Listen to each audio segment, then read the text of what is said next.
The message has to go from the top that corruption will not be tolerated anymore. So we took several steps. For instance, we started the sting operations. We told everyone, every citizen, that now if anyone asks you for a bribe, don't say no. Immediately put your hand inside your pocket, you have a mobile phone, and put the audio recording on. And when he's asking you for a bribe, just put the audio recording on, bring it to me, and we will put that guy behind bars. We put only 5 officers behind bars. And the message across the city was that the officers were now scared of asking anyone for a bribe because they just didn't know who will record their voice. And that brought down corruption levels very substantially. In urban areas, you can still survive even if there's corruption. In rural areas, it's a matter of survival for them. If there is huge amount of corruption, many farmers are committing suicide because of corruption. You say you don't want to be Prime Minister, so what do you represent? Are you just the catalyst? I represent a common man. But are you just the catalyst, someone who starts things and then moves on? I'm doing my duty. I'm trying to get all the good people in the country together. I'm approaching many people across the country and I'm telling them that, look, if we all don't come together, then this country will not exist. This country will not survive. That is my job. That is my mission.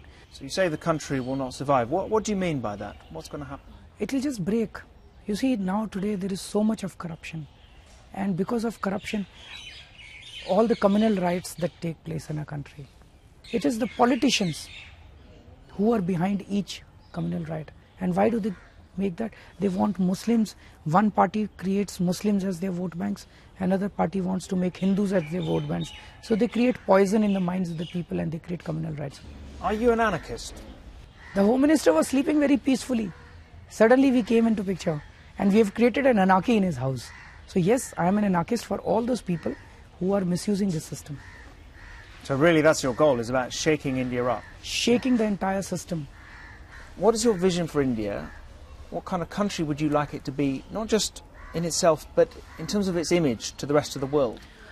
Indians are first-class people who are suffering because of third-class governance, who are victims of third-class governance. Indians are very intelligent, they are peace-loving, and they are very good people.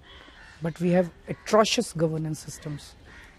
So I think we need to change our governance systems. And if we had good... Today Indians, if we go abroad, if we go to America, if we go to London, Indians shine in their areas.